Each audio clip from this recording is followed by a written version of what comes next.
अस्सलाम वालेकुम व्यूवर्स, आज मैं लेके आई हूँ एक नई कहानी जिसका नाम है सब्ज परी की कहानी।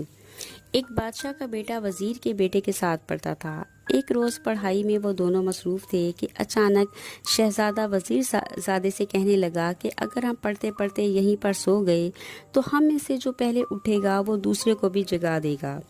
पढ़ते पढ़ते आखिरकार वो दोनों लड़के सो गए। दूसरे रोज़ वज़ीर ज़ादे की आंख पहले खुल गई और उसने वादे के मुताबिक शहज़ादे को भी जगा दिया। आंख खुलते ही शहज़ादे ने अपने चारों तरफ देखा और फिर अचानक ज़ोर ज़ोर से रोना शुरू कर दिया। उसकी ये हालत देखकर वज़ीर ज़ादा घबरा गया और उसने शहज़ादे से रोने का सबब जानने की कोशिश की, मगर वो कुछ भी ना बोला। उसके रोने की आवाज़ सुनकर मलका भी आ गई। उसने भी पूछा, मगर शहज़ादा तब भी कुछ ना बोला। बादशाह ने भी लाख कोशिश की मगर शहज़ादा फिर भी खामोश रहा। उसकी ये हालत देखकर बादशाह परेशान हो गया और उसने वज़ीर ज़ादे को फांसी का हुक्म सुना दिया। बादशाह का ख्याल था कि वज़ीर ज़ादा रात को शहज़ादे के कमरे में सोया था और उसी ने शहज़ादे को कोई ऐसी बात कही है जिसकी वजह से शहज़ादे को मसलसल चुप लग गई है। आखिर वो दिन भी आ पहुंचा जिस रोज़ वज़ीर ज़ादे को फांसी दी जानी थी।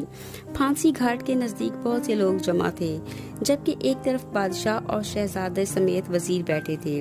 जब जल्लाद उसे फांसी के फंदे के करीब ले गए तो शहज़ादे ने अपनी चुप तोड़ डाली। उसने कहा, इसे कुछ मत कहें, इसने ना तो मुझे कुछ ऐसी वैसी बात कही है और ना ही मुझे मारा है। कुछ दिन पहले रात से पहले हमने फैसला किया था कि हम में से जो भी पहले उठेगा वो दूसरे को भी जगा देगा। चुनाचे इसकी आंख पहले खुल गई तो उसने वादे के मुताबिक मुझे जगा दिया। जिस लम्हे इसने मुझे जगाया उस वक्त मैं एक ख्वाब देख रहा था। मेरा ख्वाब इस कदर हसीन और हकीकी था कि इसके टूटने से मुझे बहुत सदमा पहुंचा और यही दुख है जो मुझे खून के आंसू रुला रहा है। बादशाह ने जब ख्वाब सुनने की फरमाइश की तो शहजादा बोला, मैंने ख्वाब में देखा कि मैं एक ऐसे शहर में हूँ जहाँ की हर चीज़ सब्ज है और शहर के वस्त में एक सब्ज दरिया बह रहा है। इस सब्ज दरिया के किनारे एक सब्ज रंग का महल है जहाँ एक सब्ज परी खड़ी मुस्कुरा रही है।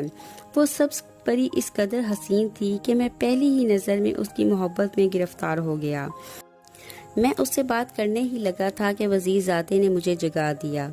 उस सब्ज परी ने मुझ पर जादू सा कर दिया। मेरी आंखों के सामने का चेहरा हटता ही नहीं। मुझे उस वक्त तक सुकून नहीं मिल सकता जब तक मैं सब्ज परी को हासिल ना कर लूं। लगता है अब कभी भी मैं सुखी ना रह पाऊंगा। ख्वाब सुनने के बाद बादशाह ने फौरन वज़ीर ज़ादे को रिहा करने का हुक्म दिया, मगर साथ ही वो शहज़ादे के ख्वाब के बारे में सोचो विचार करने लगा। किसी भी बाप की तरह वो भी अपने बेटे को खुश व खुर्रम देखना चाहता था। इस परेशानी में उसने शहज़ादे से कहा, ये काम तो बहुत मुश्किल है। अब हम क्या जाने कि वो सब्ज शहर कहाँ है जिसके वस्त में सब्ज दरिया बहता है। सब्ज दरिया के किनारे सब्ज महल कहाँ है जहाँ सब्ज परी रहती है। इसे हम भला कहाँ तलाश करेंगे। शहज़ादा बोला, ख्वाब मैंने देखा है, लिहाजा आप सब्ज परी की तलाश भी मुझ ही को करनी है। ये कहने के बाद शहज़ादे ने बादशाह से सब्ज परी को ढूंढने के लिए जाने की इजाज़त मांगी। बादशाह तो पहले ही परेशान था, अब शहज़ादे की रवानगी का सोच कर घबरा गया।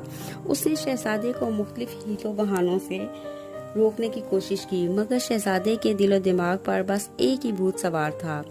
आखिर बादशाह को हार मानना पड़ी। शहज़ादे के जाने के इंतजामात होने लगे। बादशाह ने हुक्म दिया कि शहज़ादे को अस्तबल का सबसे तेज रफ्तार घोड़ा दिया जाए। शहज़ादा कई दिन और कई रातें मुसलसल सफ़र में रहा। आखिरकार एक खानकाह के पास पहुंचकर उसने अपना घोड़ा रोक लिया और दरख्त के नीचे बैठकर आराम करने लगा। उसे वहां बैठे अभी कुछ ही देर गुजरी थी कि एक बुजुर्ग भी वहां आ पहुंचे। कितनी ही देर वो दोनों खामोश बैठे रहे। फिर बुजुर्ग बोले, नौजवान, तुम कौन हो, कहाँ से आए हो और इन जंगलों में क्यों भटक रहे हो। शहज़ादे ने उन्हें अपना ख्वाब सुनाया और कहा कि अब वो इस सब्ज परी के बगैर जिंदा नहीं रह सकता। बुजुर्ग ने उसे तसल्ली दी और कहा कि वो इसकी मदद करेंगे। इस कहानी का नेक्स्ट पार्ट देखने के लिए हमारे चैनल को सब्सक्राइब करें और बेल आइकन को भी प्रेस करें ताकि आपको वीडियो का नोटिफिकेशन मिल सके।